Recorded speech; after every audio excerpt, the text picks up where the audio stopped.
everyone. Before we begin working with stones in a deeper manner through our stone series together, I just wanted to show you a few of my stone altars so you can see the types of stones I work with and the relationship that I have with them. This is like a 3-tiered altar and it's in my kitchen, and I recently rearranged everything for the past Sabbath that we just had last week. So I'm just going to show you just some of the stones that I have. This is Apatite, and this is a purchase stone, and this is the Wisdom of the Golden Path Oracle deck. If you follow me on Facebook, then you know that that's a deck that I really, really love. These stones here are purchased. This is Mahogany Obsidian that my husband got me for my birthday. I'm just gonna, and you can see that. It's quite large sphere and it's really, really beautiful, very graceful presence that stone has. And this is Coral Fossil, and you're going to see on this top altar a lot of white howlite. This is a small white howlite sphere. A white howlite is a very spiritual stone, and I've really been working with it a lot lately, especially since I've had my son. This is Fluorapatite, and this is purchased, and it's absolutely incredible to hold and to really get comfortable with. Working with this is a very old and incredibly kind and loving stone. Underneath the Wisdom of the Golden Path Oracle deck is some agate, and that is purchased as well. These shells here, and this is a piece of coral in the back, are not purchased. I don't purchase coral. These were gifted to me by a family friend who gathered them on the beach and has a yearly Florida trip. This is not a purchase stone either. This is actually an Arizona red rock. And one of my dear friends traveled to Arizona this past summer and she brought this stone back for me, and it is just absolutely gorgeous. Underneath here is the Gods and Titans deck and the Goddesses and Sirens deck. For this next turning of the wheel, I'm really trying to focus on really working with different gods as well as goddesses and opening up to more masculine energy as well in my spiritual practice and not being so exclusive to feminine. So that's why I have those decks here, and my husband and I are working with those together, so that's a lot of fun.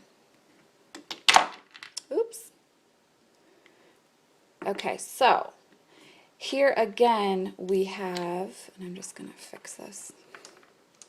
I mean for that to happen. Coral Fossil, and this is a jasper sphere, again purchased. These three, actually these are 4 stones. These 4 stones here are not purchased, they were found for me. And if you actually see this in person, it's this like gorgeous quartz stone that my husband found in our yard while he was building a stone wall for us. And this is another small stone that I believe at one point was at least close to this one in the earth that I had found quite a few months before we actually unearthed this beautiful boy right here. This is also a stone that was found in my yard. I went outside one day and it just happened to be laying out there. And that's what happens when you start working with stones. They will find you. This is a huge, I've set it up kind of as a tower stone that my husband found for me at a job site where he works. The interesting thing is that all the men in my life have always brought me stones. My father brought me boxes and boxes of stones. He worked in aggregates when I was young. And so I've always had stones, and I've always had people bring me stones. And so I don't know, I've always worked with stones. And so I've always found for myself that the stones will come to you. It's not a big stressful thing of trying to find the perfect stone. If you just open up to that connection, then the stone's going to find you. So there's rose quartz. Again, white howlite. This is selenite, and this is not manufactured selenite. This is from a mine in Mexico. This is prehnite. And all the other stones in this little section, these white stones, are found stones. Stones that I found out in the yard or that my husband's found for me on job sites. Just really beautiful. For some reason, since I moved here, I've been getting a lot of white stones. So again, there's some apatite pieces in the back. Rainforest jasper, lace agate, brecciated jasper, again rainforest jasper. These are beeswax candles.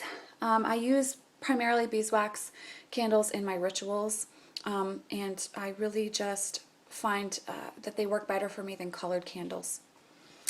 Something about the bees and it's just the honey and all of that aspect, the creation of the hive just seems to really resonate with my spirituality. This is a selenite tower. This is a fancy jasper sphere that was gifted to me by a dear friend for my birthday. This is a mineral. You can see that there that my friend and Maggie and I found on our latest trip to the bead and stone store in Wakefield, New Hampshire called Anita's Beads. Her place is amazing. She does have a website and I really, really recommend you go check it out. Her pieces are lovingly attained and she knows her stuff. She is amazing. We love going there to buy stones. So again, I have 2 white howlite over here, a black stone found in the yard, more brecciated jasper, aventurine, rose quartz, found shells, and this amazing mineral stone that I can't recall the name of that I got on our last trip to the stone store. This grouping of stones right here, not the shell, but the grouping of stones, are a friend a friend found for me these stones in Scotland on his recent trip there. And I am so excited and thrilled to work with these ancient stones. So very excited about that. This is a zebra stone. I'm just going to scale back a little bit. Found stones, this one in our yard and this one my husband found for me on a job site. I have a clear quartz wand over my Isis Oracle deck. Granite found in the yard. More found stones that I use as a candle holder. This is apophyllite. This is a mineral stone that I'm very interested and excited to work with more. Owl feathers. This is a stone that a friend brought back from Colorado for me over this past year. Some green calcite, some more granite. This is window quartz, and this is a really powerful, powerful stone, and I'm looking forward to coming across more window quartz in the future because this stone has really helped me tremendously. This is chrysocolla, larimar, and clear quartz. This is my son's birthstone, aquamarine, representing him on the altar. Some more tumbled clear quartz found stones, green fluorite. This is a beautiful piece of malachite. And I have to say, I find the bottom just as intriguing as the shined top part was, or is. Serpentine, and then this is a quad of tumbled eggs, clear quartz, rhodonite, labradorite, and brecciated jasper. I have seashells and crow and owl feathers here. More brecciated jasper, a stone from Big Sur and a pine cone from Big Sur from my friend who visited there recently. This is silverleaf, another very powerful stone. This is the Goddess Guidance Oracle deck. My husband and I draw cards from that every day. Okay, so let me check the time so I know how long I have. So this is the second tier. I have different books. You can see Phantasmagoria from the Tarot of the Vampires, and the Tarot of the Vampires deck is on the top tier as well. Book of Awakening is a really, really great book for daily meditations, by the way. Okay, so second tier, I have a stone from, I believe that's Colorado. Messenger Oracle, seashells. This is poppy jasper. More brecciated jasper, Gaia Oracle, some stones found in the yard, piece of granite my husband found for me. Animal Spirits card, and that's the Goddess cards from both of those decks are Susan Seton Boulay. Universal Wisdom deck, more found stones and some seashells I found several years ago. Oracle of the Mermaids. Then in this corner I have some found granite, goddess, little goddess sculpture, sodalite, a found dark stone, which is that one right there. Some unakite, some more poppy or leopard jasper, and some carnelian and red tiger's eye. With some prints from Mandy Soong and Audrey Kawasaki. For the bottom tier, you can see that I have a lot of found stones on this section. This large, large granite stone I found in my yard when we first moved into this new home of ours, and he is a really, really powerful stone. For the past year and a half, he has not come downstairs. He has wanted to stay upstairs on my personal altar. But this past weekend, he told me that he was ready to come downstairs, and he was ready to be in a more, I guess, public role in the house. So he's really, really special, and we do a lot of, he's like a blessing stone, so we do a lot of thanking him and touching his body, I guess you would say, because he's really, really powerful and very, very old. So lots of found stones down here. That's a Spirit Oracle deck in the back, and you can see those. I'm going to be changing the candle colors for the season. So shells, again, found shells. This is a piece of a large stone from the apartment we lived in last. I did a lot of work out on the stone wall with this huge stone. And when it was time to go, I knew I couldn't take the huge stone with me, but I asked if I could take something. And this little piece of, I called him Grandfather Rock.